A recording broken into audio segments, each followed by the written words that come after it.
On va accueillir d'abord deux charmantes demoiselles. On va commencer par une icône, une actrice, chanteuse, animatrice télé. Elle a donné vie une première fois il y a 14 ans à un personnage absolument énorme dans tous les sens du terme malgré sa petite taille. C'est Edna Mode et donc je vous prie d'accueillir tout aussi mythique qu'Edna Mode, Amanda Lear.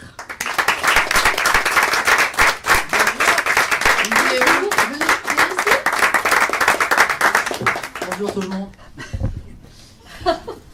Charmante autre demoiselle qui sait autant, blonde et brune, autant nous charmer au cinéma que par la musique. Elle est actrice, chanteuse, musicienne. Elle incarne une adolescente pétillante et un petit peu torturée dans Les Indestructibles 2, Mademoiselle Violette, ou plutôt Louane Emera. Bonjour.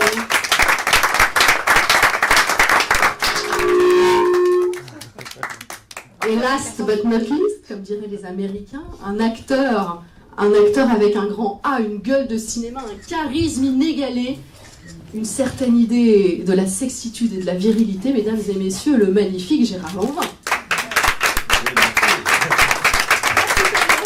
Bonsoir. Bienvenue à tous les trois, merci d'être là. Une belle équipe, trois super-héros, chacun dans leur genre. Je vais peut-être d'abord commencer avec vous, Gérard. Est-ce que c'est la perspective de devenir un super-héros ou plutôt celle d'être un homme au foyer qui vous a donné envie d'incarner ce personnage? Non, d'un super-héros. Un super-héros. Homme au foyer, je le suis depuis longtemps. Donc super-héros, ça m'a fait des vacances. Amanda, vous retrouvez ce personnage incroyable. Elle avait que quelques scènes dans le premier, elle n'en a que quelques-unes dans le second, mais oui, c'est vraiment devenu très vite cette Edna Mode, un personnage mythique. Oui, je trouve qu'ils ont mis un peu longtemps à faire le 2 parce que, vu mon espérance de vie, j'espérais quand même être dans le deuxième. Et donc, depuis 14 ans, c'est très curieux parce que ce petit personnage, qui est un personnage secondaire, quoi, elle n'a pas de super pouvoir, il est devenu un peu culte. Il y a des tas de gens qui sont tombés amoureux de cette petite bonne femme qui est assez désagréable. Et finalement, les gens me disent, tu sais, c'est ton meilleur rôle, il faut absolument que tu refasses Edna. Donc on attendait avec impatience le retour d'Edna. De votre première rencontre avec elle? Avec Edna? Oh ben, c'est trouvé moche, hein, non, au départ, quand je l'ai vu la première fois, j'ai pas compris, parce qu'on a toujours tendance à croire qu'il faut qu'on ressemble physiquement au personnage. Évidemment, comme c'est pas le cas, je n'imaginais pas une seconde que je pouvais rentrer dans ce caractère de cette femme avec un caractère bien trempé, qui ne supporte pas la contradiction, etc. Mais après, ça s'est bien passé. Louane, racontez-nous un petit peu comment ça se passe. Comment est-ce qu'on est appelé? C'est-à-dire, on vous appelle, on vous dit voilà, on aimerait que vous deveniez la Violette française des Indestructibles. Comment ça se passe? Alors moi déjà, les studios Disney et Pixar, ils savaient que j'avais très très envie de travailler avec eux depuis longtemps. Et en fait, ils m'ont demandé de venir faire des essais. J'ai un peu pété un câble. J'étais très heureuse. Ça se traduit par rien dire à personne, aller faire des essais, sortir des essais, appeler mes sœurs, hurler au téléphone en disant « Je suis en train de réaliser le plus grand rêve de ma vie !» et qu'elles me répondent direct, du tac au tac, « Disney !» Et du coup, ça s'est un peu traduit comme ça. Et qu'est-ce que ça fait? C'est un gros sentiment de fierté, en fait. En tout cas, le résultat magnifique, hein, je pense que vous êtes d'accord avec moi. J'imagine que vous avez plein de questions. Alors, je vous en prie, monsieur. Bonjour, j'ai une question pour les trois. Faites-vous présenter. Alors, Vincent Raymond, donc le Petit Bulletin à Lyon. J'aimerais savoir si vous pensez que vos voix respectives ont un super pouvoir. Ça, c'est une question pour Gérard. Oui. Non, je pense que les trois personnes que vous avez en face de vous ont des voix. On n'y peut rien. C'est un don. On l'a reçu et on s'en sert. En fait, on nous l'a fait découvrir. On ne le savait pas. On a notre voix. Bon. Et à un moment, on vous dit, tu sais que tu as une voix vachement intéressante. Et c'est à ce moment-là que vous prenez conscience que la voix, pour un acteur, évidemment, est vraiment fondamentale et indispensable parce qu'elle fait la différence. Souvent. Elle donne l'énergie, elle donne un super pouvoir. Il y a des voix, je vous assure, qui vous calment, qui vous guérissent, qui vous donnent des érections instantanées. Ça dépend des voix. Oui, la mienne.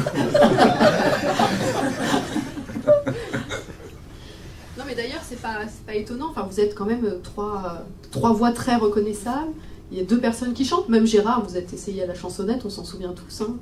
Oui, en effet. Si on peut dire, je me suis essayé, oui.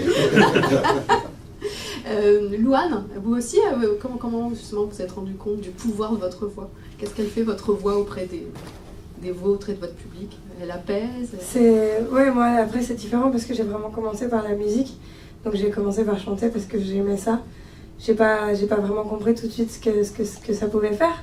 Mais après, on sent ce que ça fait quand on regarde le visage des gens, en fait, je crois.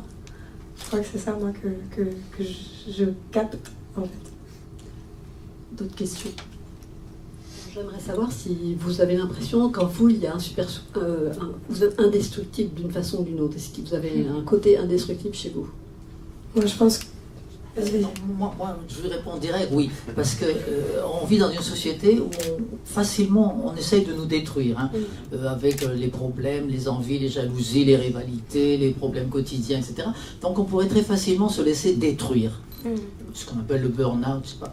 Donc il faut vraiment s'efforcer, avec une certaine force mentale, d'être indestructible. Enfin moi je ne suis pas indestructible, mais j'essaye, voilà. Moi je pense que mon indestructibilité, elle est due à l'entourage que j'ai. Je pense que ma plus grande force, c'est l'entourage que j'ai. Ma famille, mes amis, les gens avec lesquels je travaille. C'est grâce à ça que j'ai de la force, je pense. En même temps, un artiste, il a des failles. C'est un peu ce qui le définit, non? Il en faut, hein, pour laisser passer la lumière. Un humain a des failles. Oui, enfin un artiste, en l'occurrence, pour le coup, n'est pas sûr de lui. Hein, il ne faut pas croire ça. Nous, on est à disposition. Et quand les gens critiquent le travail qu'on fait, on l'admet totalement parce qu'on se met en avant. Mais il faut savoir juste une chose, c'est que Amanda, autant que Louane, autant que moi, on fait juste un boulot pour faire plaisir aux autres, pour distraire les gens. Ça ne mérite pas forcément l'ambiance à la méchanceté, à la critique obligatoire et obligée. Moi, j'ai pour Amanda Lear beaucoup d'admiration, beaucoup parce que c'est une personne qui évolue dans un système difficile. Elle a toujours été présente avec beaucoup de recul, avec aussi beaucoup de fragilité, mais beaucoup de force. Louane, je lui souhaite le même parcours, c'est-à-dire des parcours à long terme, mais c'est des parcours dont il faut comprendre la difficulté et l'assumer, parce que c'est bien de notre faute si on est là, quoi. Mesdemoiselles, oui. Bonjour, Sophie pour un nouveau magazine qui s'appelle Les Surdoués. J'ai une question pour Louane. Est-ce que la Louane adolescente a des points communs avec Violette? La Louane adolescente, oui. Moi, aujourd'hui, non. Bien sûr, le côté ado rebelle, le côté vraiment pas sûr de soi, le côté qui a envie de mettre des coups de tête à tout le monde, en fait. T'étais amoureuse d'un serveur de hamburger, toi aussi? Franchement, ouais, c'était cool. C'était très cool. Après, en fait, je pense que c'est pas moi adolescente, je pense que c'est l'adolescence en général. On a tous un moment dans l'adolescence où on a envie de mettre des coups de tête pour des raisons différentes. Hein, mais je pense que... Peut-être pas qu'à l'adolescence, d'ailleurs. Ouais, mais à l'adolescence, c'est profond parce qu'on a l'impression que le monde est contre nous. Oui. C'est un vrai truc de l'adolescence, ça. J'en parle parce que j'y étais il n'y a pas si longtemps. Donc, voilà. Mademoiselle, il y avait... Ah, je vais... Hop, regardez. Merci, Hop là. Julie Polizzi de City Press. C'était une question pour Gérard Lanvin et Louane. Du coup, les deux. Vous avez tous les deux repris donc la voix de Bob et de Violette qui était auparavant faite par 2 acteurs. Est-ce que... Du coup, vous êtes inspiré des prestations du premier film? Est-ce que ça a été difficile de rentrer dans la peau de vos personnages? Comment vous avez géré ce nouveau personnage alors qu'il avait été déjà interprété par un autre? Et je pense qu'on ne peut pas vraiment se calquer sur quelqu'un. On a des voix trop différentes des personnes qui ont été là avant nous, des acteurs qui ont été là avant nous. Donc moi, j'y suis allée vraiment... de façon fraîche en fait. J'y suis allée comme si c'était la première fois que Violette elle existait, même si c'était pas le cas. Et en fait, la vérité c'est que la personne qui m'a le plus aidée, c'est la directrice artistique, Barbara, qui a été vraiment là pour me guider, je crois. Et toi? Moi, j'en suis sûr. Je dis à Barbara un grand merci parce que c'est quelqu'un de formidable. Il y avait Boilem aussi, il y avait Virginie, bien sûr. On s'enferme dans le noir pendant 3 jours avec des gens qui savent ce qu'ils veulent obtenir. En cela, il ne faut jamais aller vers les trucs d'origine. Donc, même pour un film, hein, il y a des remakes qu'on fait des fois, malheureusement souvent ratés, mais en l'occurrence, il ne faut pas les regarder, parce que sinon, vous vous inspirez de quelque chose. On ne vous demande pas de faire l'identique. Donc, à partir de ça, c'est à vous de créer une émotion à partir de votre personnalité, de vos sens de l'observation, et là, avec la voix, il a fallu la travailler un petit peu, c'est-à-dire la remonter un peu, n'être pas dans les graves absolument par rapport au physique de ce personnage, etc. Et donc, comme Amanda, j'espère qu'on ne va pas attendre 14 ans pour en faire un 3e, parce que je serai comme elle, on sera dans un endroit où on nous foutra vraiment la paix, mais en même temps, vous ne nous reverrez pas là-dessus, quoi. Hey, moi, c'est vrai que c'est pas, on ne fait pas un travail d'imitateur, on ne cherche pas à imiter totalement la voix originale, parce que c'est un travail d'imitateur. En fait, notre voix n'est pas du tout celle de l'original, mais le caractère, avec notre voix actuelle, on essaye de rentrer dans le caractère, les intentions du personnage. C'est comme un personnage de fiction, en fait, vous le considérez comme... Vous jouez un rôle. Ah ben c'est un rôle. Oui, c'est ça. C'est un rôle et c'est très pointu.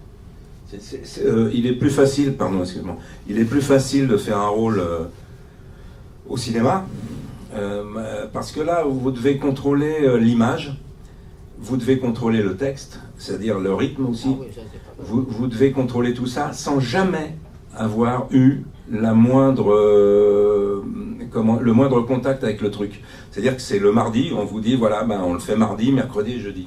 Et c'est là où vous découvrez tout. Donc, l'œil doit passer, sur un dessin animé aussi pointu, sur des images aussi pointues, des expressions aussi bien jouées, il faut être très attentif au jeu du personnage, contrairement à, par exemple, L'Âge de glace ou Mani, c'est un mammouth, il y a une trompe, il y a tout ça.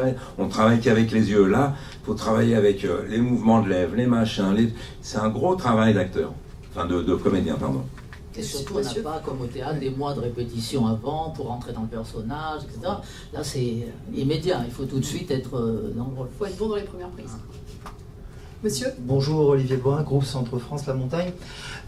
La morale de l'histoire, un peu, c'est le fait qu'on a besoin de super-héros pour que le monde tourne. Est-ce que dans la vie vraie, on en a aussi besoin? Ils sont où? C'est la morale de l'histoire? Sans super-héros, la fin serait moins réjouissante. Moi, je pense que sans famille, la fin serait moins réjouissante, en fait. Je pense pas que ça tourne autour... Évidemment, ça tourne autour des super-héros parce que c'est le thème du film. Mais moi, je pense pas que... Je pense que la vraie situation du film, c'est à quel point la famille, c'est important et à quel point on peut compter les uns sur les autres et que c'est comme ça qu'on triomphe. Moi, je pense que le vrai message du film, c'est que c'est pas que les super-héros rendent la vie meilleure. C'est qu'ensemble, on peut rendre la vie meilleure. Ah, c'est un ensemble général. Alors je me permettrais d'ajouter une petite question. Est-ce que vous préférez la famille Bélier ou la famille des Indestructibles? Je vais vous répondre honnêtement. J'ai pas de préférence. Moi, ce que j'aime en général, c'est la famille. Merci. Oui, monsieur.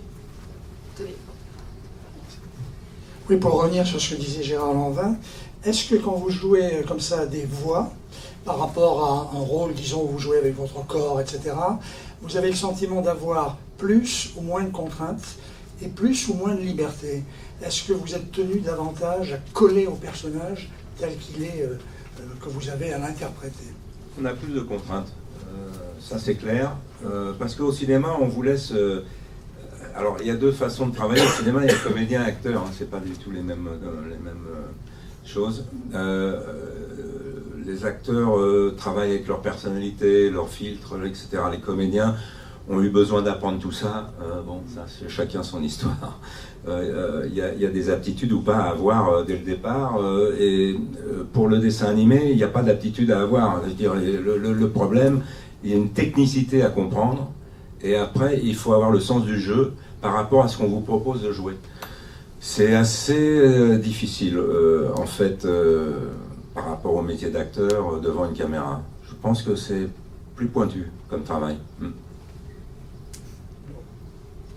Allô? Oui. Je voulais savoir si le message de tolérance et de l'acceptation de l'autre avait une importance particulière pour les uns et les autres. Et une question pour Amanda, est-ce que cette modasse un peu péremptoire et acide, vous en avez déjà croisé dans votre carrière? Alors ça, on en croise partout. Tous les jours. Des bonnes femmes comme ça, péremptoires, Madame je sais tout, tout ce qu'elle dit, ça ne se discute pas, c'est comme ça, c'est moi qui décide. Donc ça, il y en a un petit peu partout. Mais bon, c'est un personnage féminin qu'on trouve de plus en plus dans nos sociétés, pas seulement dans la mode, mais je veux dire dans le business, dans un restaurant, dans n'importe quoi, dans la société. Il y a de la tolérance dans votre question, je comprends très bien. Les super-héros dans ce film ont été mis à l'écart, comme des gens anormaux, on ne veut pas les voir. Et là, justement, on essaye, dans ce film, de les remettre sur le devant de la scène, c'est-à-dire de les sortir de leur cachette. Et c'est un petit peu ce qui se passe aujourd'hui avec les gens différents, entre guillemets différents. On les cache, on ne veut pas trop en parler. Et justement, c'est très bien, ce film, il voit ça très bien. Vous savez, je pense que les Pixar, ils suivent beaucoup la société, l'actualité, ce qui se passe. Hein, moi, je pense aussi. Et en vrai, si je peux rajouter quelque chose là-dessus, c'est que il y a vraiment ça à plusieurs étapes. Il y a ça quand on parle des super-héros, mais même pour mon personnage, le fait d'être démasqué, d'assumer qui elle est, d'assumer le fait qu'elle ait une sorte de double identité. Il y a un vrai message d'acceptation de soi, en plus du message de l'acceptation de l'autre. Dans ce film, il y a énormément de messages qui essayent d'expliquer, apparemment aux enfants, mais je pense aussi aux adultes, que finalement il faut vraiment commencer à accepter et à appliquer les différences sans forcément et vraiment sans juger les gens. Je pense que c'est un des messages les plus forts qui est dans ce film. Il y a un truc d'humanisme qui est assez impressionnant pour un film d'animation en fait. C'est une jolie claque. Qu'on a pu voir dans Vice Versa par exemple, ils ont cette valeur. Ils ont cette valeur. Chez Pixar, il y a des grosses valeurs et ça fait du bien de voir ça dans des films d'animation et de se dire qu'en fait finalement même ce genre de choses passe par l'éducation pour les enfants. Je trouve ça assez touchant en fait. Est-ce que vous voyez ce film comme un film féministe dans la mesure où l'héroïne est une femme en fait, et que l'homme est au foyer? Oui, c'est vrai que là, pour la première fois, le super-héros est au chômage et il reste à la maison à s'occuper, donner le biberon aux enfants, etc., pendant que c'est sa femme qui part en mission et qui travaille. Donc ça, c'est nouveau. C'est vrai, jusqu'à présent, c'était plutôt le contraire. Donc on peut dire que c'est féministe, peut-être, c'est pas. En tout cas, il se débrouille pas très bien. La preuve, il est obligé de venir demander de l'aide à Edna, etc. Et puis, celle qui n'a pas de super-pouvoir, mais qui s'occupe très bien, c'est aussi Edna, qui est aussi un personnage féminin. Je sais pas s'il est féministe pour moi, je pense qu'il est vraiment humaniste. Je pense que justement ça permet de montrer aux gens qu'il y a des familles différentes et qu'aujourd'hui en 2018 c'est plus la maman à la maison et le papa qui travaille et qu'il y a plein de types et de schémas de familles différentes. Je pense pas que ce soit si féministe que ça, je pense que c'est plus large. Je pense qu'il y a un côté d'égalitarisme qui est presque omniprésent et que c'est vraiment plus de l'humanisme que du féminisme, parce qu'on n'est pas sur un pouvoir aux femmes, on est sur un partage des tâches, et je pense que c'est vraiment quelque chose qui relève plus de l'égalitarisme et de l'humanisme que plutôt juste du féminisme. Oui, le féminisme, c'est Wonder Woman, là. C'est ça. C'est ce que vous disiez tout à l'heure, c'est les valeurs, c'est des films qui avancent avec partage, la société. En fait. Le partage, le vivre ensemble et l'acceptation des différences et le non-jugement. Je reviens au travail technique dont parlait Gérard.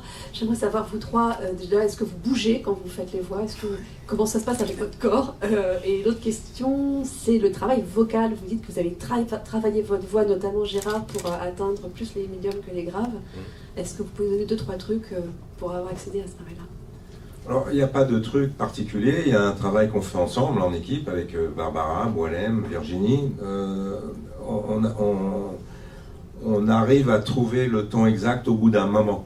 Après, c'est fini, on a le personnage, tout va bien. C'est vrai que, encore une fois, comme le disait Amanda et moi tout à l'heure, on ne découvre rien avant, hein. C'est vraiment le jour où on le fait. Ça serait intéressant de l'avoir une semaine avant le film, donc, juste pour regarder les expressions déjà. Parce que entre la rythmo et les expressions, vous n'avez pas le temps, votre œil, vous êtes concentré sur du jeu, mais en même temps, il faut le saisir furtivement, le jeu. Donc c'est complexe, hein. C'est en cela que le manque de visionnage avant, il y a un léger manque. Vous ne voyez pas du tout le film avant, juste pour dire. Rien du tout. Et ce qu'on voit, nous, souvent, en le faisant, il est en anglais. Ouais. C'est-à-dire que Louane, je l'ai entendu en anglais. Amanda, je l'ai entendu avec sa voix. Moi, je vous ai entendu. Voilà. Je suis la dernière à l'avoir tourné, en fait, à avoir fait le doublage, donc j'ai eu leur voix. J'ai eu la chance d'avoir leur voix, et je vous assure que c'est de la chance. Oui, vraiment. Parce qu'on ne sait pas comment l'autre va répondre. Nous, on a découvert tout ça dimanche, en fait. Est-ce qu'on a bien travaillé ou pas? Mais grâce à Dieu, on a été rassurés par les gens qui ont travaillé avec nous, qui sont d'une telle générosité déjà, d'une telle exactitude, d'un tel professionnalisme qu'on ne peut que leur faire confiance.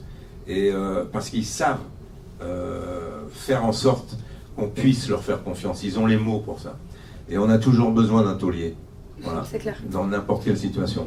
Donc à partir de là, on l'avait, cette équipe qui nous a permis d'aller vers ce qu'ils idéalisaient le plus chez nous, c'est-à-dire la voix évidemment, mais pas forcément une voix grave comme j'ai, puisque l'âge fait, la clope, la vie, les énervements, peu importe, nous transforment la voix, on devient de plus en plus grave. Et d'ailleurs, souvent au cinéma, les jaloux en général font la remarque, alors ils parlent comme ça, on parle tous comme ça à un certain âge, ils verront. Mais le problème n'est pas là, il a fallu remonter dans les médiums comme vous dites. Après, on chope le personnage et après la voix devient naturelle. Voilà, c'est aussi bête que ça. Et tu bougeais? Alors pour bouger, ça, bien sûr, pour donner l'énergie au moment où il faut la donner, s'il bouge, il bouge. Et moi, on doit bouger. Hein? Moi, je mettais des chants de force tout le temps. Voilà. Je sais pas, j'étais en train de jouer et dès que je faisais un chant de force, donc quand on fait un chant de force, il y a moi en tout cas, Violette, quand elle fait un chant de force, elle a ce cri incroyable qui fait « Ah !» qui est assez chelou. Et du coup, pour donner l'intention, j'étais là genre « Ah !» et je faisais vraiment ça parce que j'étais en train de sortir un chant de force imaginaire de moi. C'était assez agréable. Vous devriez essayer on va mettre des chants de force. Alors attention, parce que quand elle se prend un coup, c'est presque le même bruit, mais c'est pas pareil, du coup. Alors à l'inverse, du coup, moi je faisais ça pour essayer de me donner un coup à moi-même. Je faisais et c'est pas le même c'est deux différents. C'est subtil, mais c'est très difficile. Toutes les petites onomatopées, quand on a des trucs. Moi je déteste les H. C'est-à-dire que tout le temps il y a écrit des H. Il y a une flèche vers le haut et une flèche vers le bas. La flèche vers le haut c'est et la flèche vers le bas c'est. C'est trop de micro-détails qu'il faut apprendre en fait. Merci beaucoup pour ce petit mode d'emploi et puis pour nous avoir donné tous ces secrets de fabrication. Merci à tous les trois. Moi, je propose à Disney de faire des cassettes, enfin des DVD, peu importe. De formation. Et, voilà, de formation, c'est-à-dire que les gens pourraient chez eux, avec un micro, essayer de faire des personnages. Ce serait génial. Voilà. Et ça serait il faudrait mettre la rythme dans les bonus des films. Voilà. Refaire tout le travail, mais avec des gens qui ont décidé, tiens, je vais acheter ça à mon fils. Et on va s'amuser en famille à doubler, nous, le dessin animé. Je trouve que c'est une excellente idée. Charmé. On va s'associer, Lohan, là-dessus. Allez. On dépose le brevet. Merci beaucoup à tous les trois, Gérard Lambert, Louhan. Et je vous retrouve le 4 juillet prochain. Merci beaucoup. Bon après-midi. Merci.